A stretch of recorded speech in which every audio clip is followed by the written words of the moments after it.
Hey guys, so purpose. Purpose, purpose, purpose, purpose, purpose, purpose. Try saying that really fast 10 times. Yeah, I can't. I mean, I can't. Probably could, but I just don't try. It's hard. um, but it's definitely something that I think is on a lot of people's minds, especially now after, I mean, we're still in quarantine, technically. But this period, of course, this is being filmed during COVID-19, but it's evergreen because it's an age-old topic: purpose, finding purpose, living on purpose.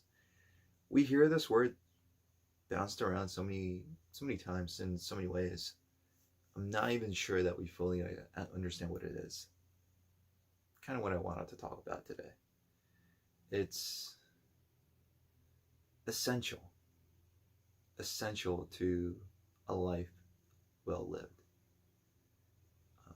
If you guys look at Dan Buettner's Blue Zone studies, right? So he went, for those not familiar with it, look it up. There's a lot of great stuff there, but he looked at all the most long-lived populations across the world, right? Places like in Okinawa, Costa Rica.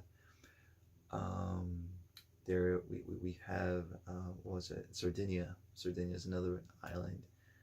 He was looking at all these places and trying to understand what are the principles, what are the core key things that help people live long lives, and not just long, right? It's not about longevity necessarily, but also quality of that life. I mean, we don't want to just be living until we're 90 or 100 plus.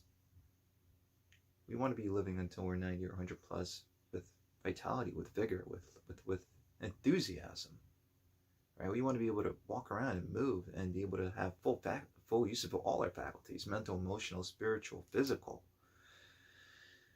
One of the key things he found with these populations, aside from things like their diets, aside from key things like having a sense of community, belonging.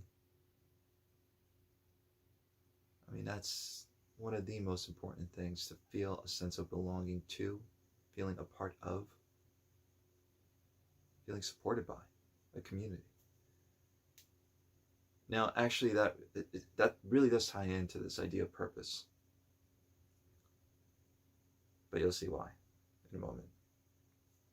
But purpose was one of those factors. People who had a sense of purpose in their lives lived longer, lived healthier, happier, more vital lives.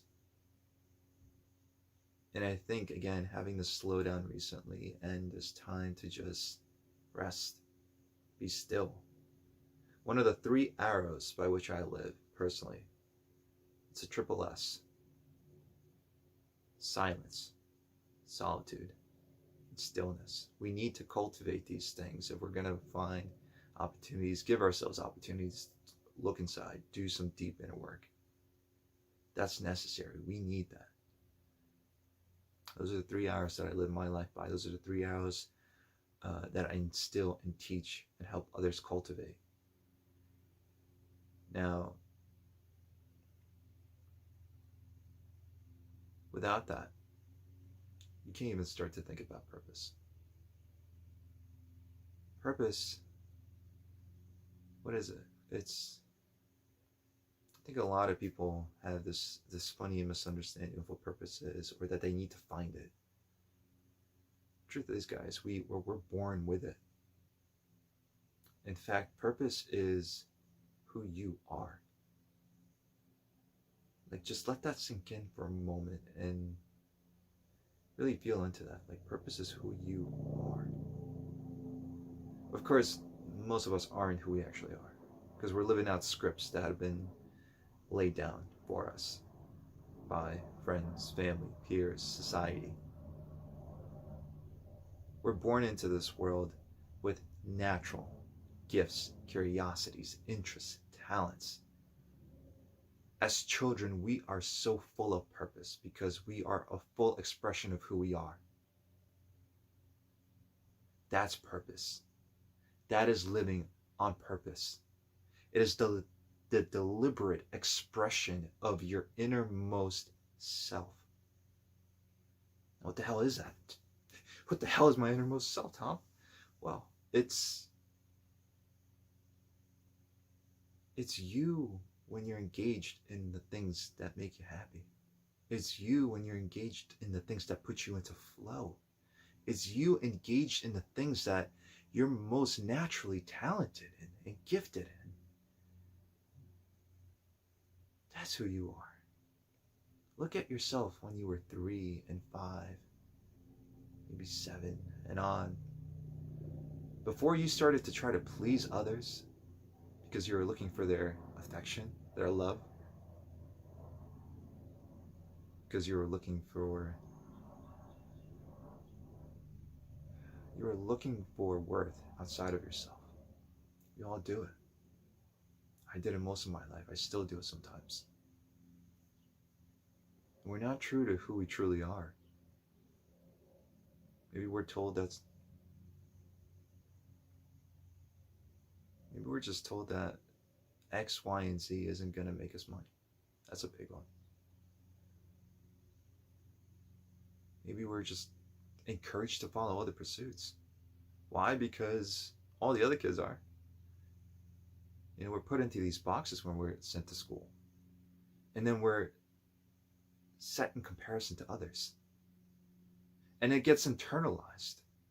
We internalize that comparison, don't we?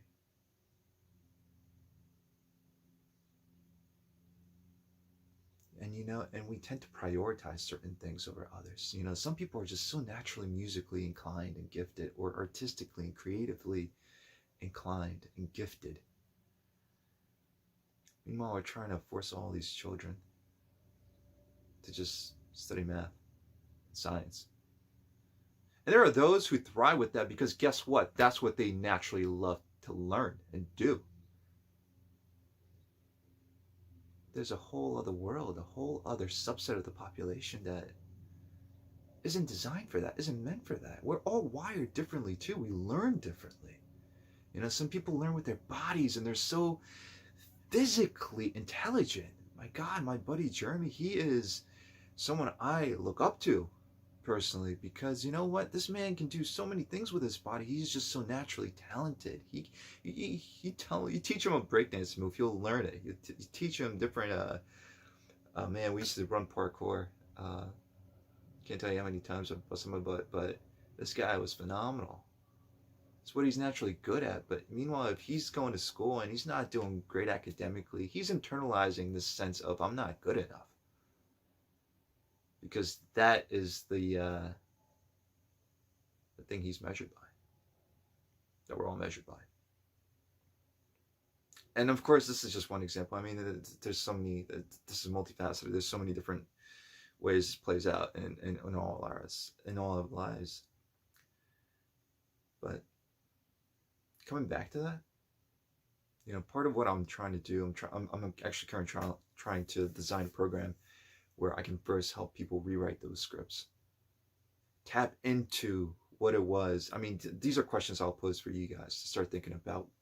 And I'm sure a lot of you have heard them, but have you really, truly given yourselves the time, the silence, and the solitude? Because you got to be alone with yourself to really think this through. What did I love to do as a child? What did I naturally feel drawn to? Where did I spend most of my time? Think about that. Now think about this also. What puts you into flow? This is another component. What puts you into flow? What when you're doing it, time just seems to flow. You're not even aware of it. Now, earlier I mentioned that key component of community, right? Feeling a sense of belonging to. Well, there's components to that. Because you feel like you belong to something, but you're also contributing. You feel a sense of purpose because you're contributing. Notice I just brought purpose into that. Because that's the thing. When you are fully in yourself, when you're fully living out who you are, fully utilizing your naturally God-given talents, you're fully engaged with your interests and you're in flow, you're doing it. as a natural extension of that, believe it or not, you are being of service to others because someone needs what you have to offer. And when you have the opportunity to fully actualize yourself, that will naturally carry over into you being of service to the world, because guess what? You are that gift. You are that gift.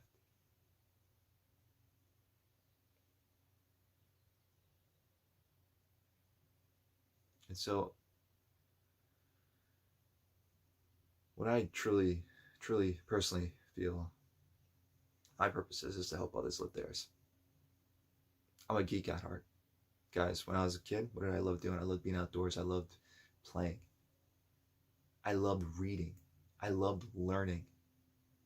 I loved always getting better, making myself better, growing emotionally and spiritually and mentally and physically. And so over these years, I've accumulated so much knowledge, so many different techniques and practices, and I've honed in and I've clarified and I've tweaked away at it, really helping myself grow, so I could share that with others, so I could share that with you, so I could lead others into that. That's where I thrive. When I'm in flow, God, like when I'm making videos like this, when I'm having conversations with people, when I'm seeing their eyes light up because they're like, oh my God, it's clicking. Like I feel it. I am in it. This is who I am. This is what I want. That lights me up so much. Inspiring them, encourage them, giving them these tools that I'm learning and I'm continually developing. That's what gives me purpose. Or when I'm writing, my God, that comes so naturally to me. We're a weakness-oriented culture, guys. What do I mean by that? Because we're stuck in this mode of comparison. When we're not good at something, we're taught to place our focus and attention into improving those things, rather than leaning into our strengths, to our passions, growing those, developing those, and then teaming up. Remember that part, community, being with others, having a team around you that shores up those weaknesses, because you don't have to be perfect. You don't have to be good at everything. You just have to have the right people around you. Because guess what? If they're doing the best that they're doing in the things that light them up, that they're naturally good at, it's a home run. Because if you're all pursuing the same overall mission, overall goals, but you're all doing it from a place of like where you're most strong, where you're most confident, where you're most alive, when you feel most on purpose, living on purpose, doing things deliberately because that's what you want to do, not because that's what was sold to you, that is where you thrive. That is where we all thrive as a result of that. I hope that sinks in, because this is a communal thing. It's all of us. Think about those questions. Think about where you want to be, where you naturally fall and thrive. You're the gift. So be that gift. Grow that gift. Rediscover that gift, because it's already there. You don't have to find it. Just got to peel back the layers. Guys, I love you. And, my goal is to help you do all these things. So, with that, I leave you today. Much love. Have a beautiful, beautiful, beautiful day. And peace.